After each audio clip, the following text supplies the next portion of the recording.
en leur inculquant la haine pour être bien sûr que cette haine va passer à la génération suivante. Toute ma famille est partie en Israël du Maroc. J'y étais au moins une dizaine de fois. J'ai vécu avec eux. Donc, dans la petite classe moyenne, je connais leurs problèmes, je parle assez bien l'hébreu pour comprendre ce qui se passe. Parce que alors là, pour inculquer la haine, je pense qu'il n'y a pas mieux que les Israéliens pour inculquer la haine.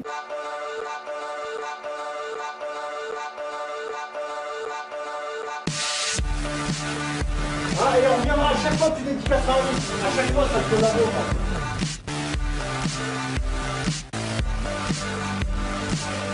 Eh, les capots, pendant la Shoah, ils n'avaient pas le choix. Toi, t'as le choix, espèce de...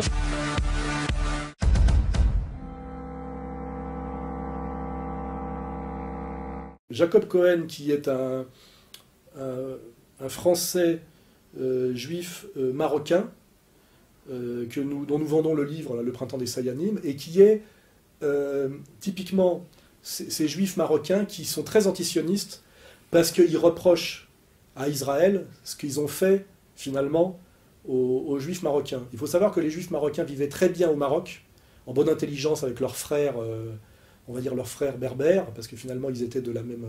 qu'ils soient musulmans ou juifs, ils étaient de la même ethnie et ils vivaient depuis des siècles ensemble.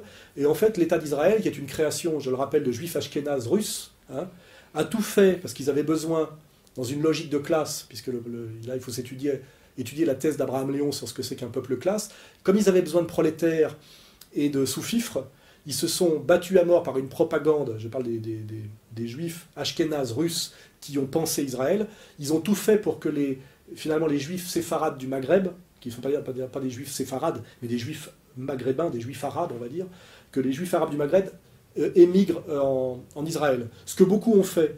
Et ils ont compris finalement, après des années, que finalement ils étaient des Marocains à part entière au Maroc qui vivaient très bien au milieu de leurs frères musulmans, et que finalement en Israël, ils ne se sont pas retrouvés des citoyens israéliens, mais les sous-fifres de leur supérieur ashkénaze.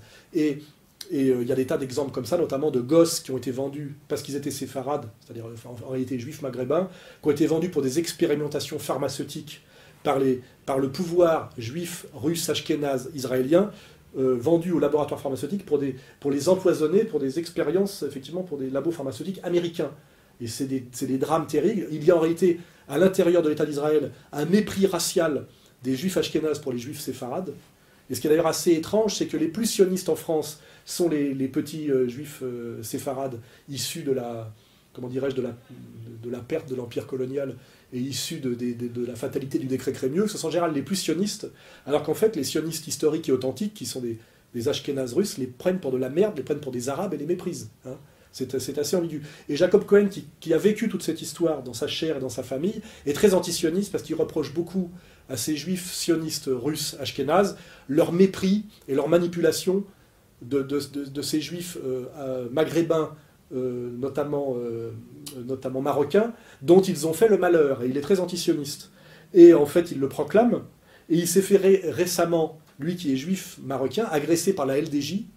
Hein. Alors la LDJ, maintenant, il vitriole plus et casse plus la gueule comme il le faisait avec moi en 2004, parce que le rapport de force ayant évolué, leurs supérieurs hiérarchiques, parce qu'ils sont intégrés au système comment dirais-je, de communautaires juifs, hein, ils ne sont pas du tout à la marge, ils sont encadrés par des militaires israéliens, et ils répondent en dernière instance aux directives du CRIF, et on leur a conseillé, compte tenu de l'évolution du rapport de force, pour ne pas mettre en danger les juifs de banlieue, parce qu'il y a des juifs en banlieue qui vivent au niveau des Maghrébins, au milieu des Maghrébins et des musulmans, de faire des agressions symboliques. Donc maintenant, ils mettent des drapeaux français, ce qu'ils ne mettaient jamais avant, et ils agressent avec de la farine et des choses comme ça, alors qu'avant, ils cassaient les gueules. J'ai moi-même été ratonné 2 fois par la LDJ, je le rappelle. À l'époque, ils ne prenaient pas de gants. Hein. Ils ont simplement ratifié l'évolution d'un rapport de force. Donc ils ont humilié ce monsieur Jacob Cohen, qui signait son livre d'ailleurs dans le bar de Karim Achoui, voilà, parce qu'en le traitant de capot et de collabo.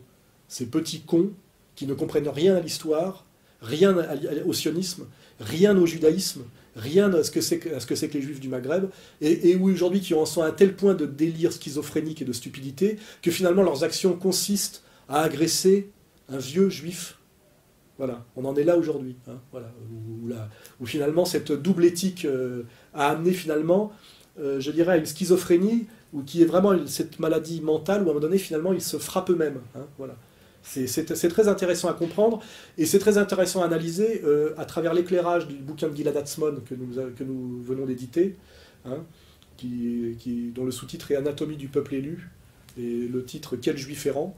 Voilà, parce que lui, Atzmon, qui est un juif israélien, fait tout le travail d'introspection, qui n'est pas de la haine de soi, mais d'introspection, pour comprendre toutes les contradictions mortelles qui sont aujourd'hui à l'intérieur de la, comment dirais-je, de la conscience juive, juive sioniste. Et lui, ce qui est intéressant, c'est sa conclusion, est la même que la mienne. Il dit que finalement, le pire, ce ne sont même pas les juifs de droite racialistes, mais les pires, ce sont soi-disant les antisionistes de gauche tribalistes, hein, c'est-à-dire dont le champion est pour moi monsieur Chomsky,